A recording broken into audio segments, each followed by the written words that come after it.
वक्त के साथ साथ सब कुछ बदल जाता है, नए ट्रेंड, नए डिजाइन आते हैं और वही बदलाव कस्टमर्स अपने घर पे लाते हैं। रिनोवेशन होता है तो वो पेंटिंग करवाते हैं, पर्दे, अपहोल्स्ट्री ये सब बदलते हैं, पर क्या चीज नहीं बदलती? फर्नीचर, खास तौर पर फिक्स्ड फर्नीचर जैसे वॉल या ceiling panel, TV unit, wardrobe या फिर किचन कैबिनेट। जानते हैं क्यों? क्योंकि पुराने लैमिनेट को उखाड़कर उस पर नया लैमिनेट लगाना यानी कि ज्यादा समय, ज्यादा खर्चा और उससे भी ज्यादा झंझट। इसीलिए कस्टमर्स ये कदम ही नहीं उठाते। इतना ही नहीं, आप भी ऐसी साइट्स पर काम लेने से कतराते हैं जहां पर इतनी झंझट हो। लेकिन अगर मैं आपसे कहूं कि अब आप पुराने लैमिनेट को उखाड़े बिना उस पर नया और शानदार लैमिनेट लगा सकते हैं और उसे लगाकर अपने कस्टमर के पूरे घर का लुक बदल सकते हैं। इतना ही नहीं, आपको भी पुराने लैमिनेट को उखाड़ने की झंझट से छुटकारा मिले तो आप पूछेंगे कि कैसे? फेविकॉल रीलैम्प से। देखिए, फेविकॉल रीलैम्प दे पुराने लैमिनेट पर नए लैमिनेट को फिक्स करने की आजादी, वो भी एकदम आसानी से। तो अब देर किस बात की, चलिए देखते हैं फेविकॉल रीलैम्प को इस्तेमाल करने का सही तरीका। जिस पुराने लैमिनेट पर नया लैमिनेट लगाना हो उसकी सरफेस को पहले अच्छी तरह जांच ले, ग्रीस या तेल को साफ कर ले।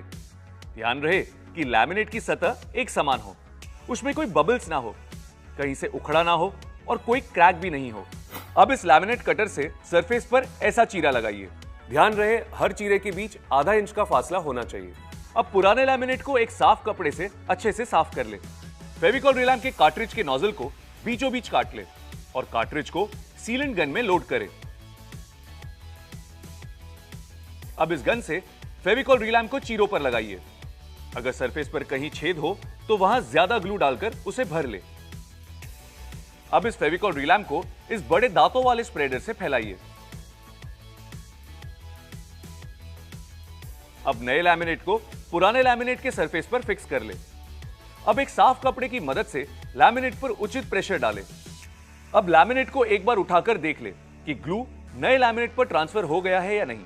अगर कहीं ग्लू ट्रांसफर नहीं हुआ हो तो वहां वापस प्रेशर दे, जिससे सही मात्रा में ग्लू ट्रांसफर हो जाए।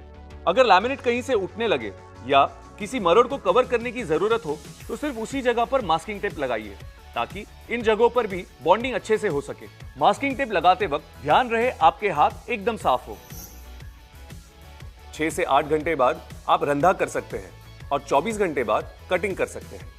तो देखा आपने, लैमिनेट चाहे कितना भी पुराना हो, हॉरिजॉन्टल हो या फिर वर्टिकल, अब बिना पुराना लैमिनेट उखाड़े उस पर नया और शानदार लैमिनेट लगाइए और अपने कस्टमर्स को फेविकॉल रीलैम्प से एक नया घर दीजिए।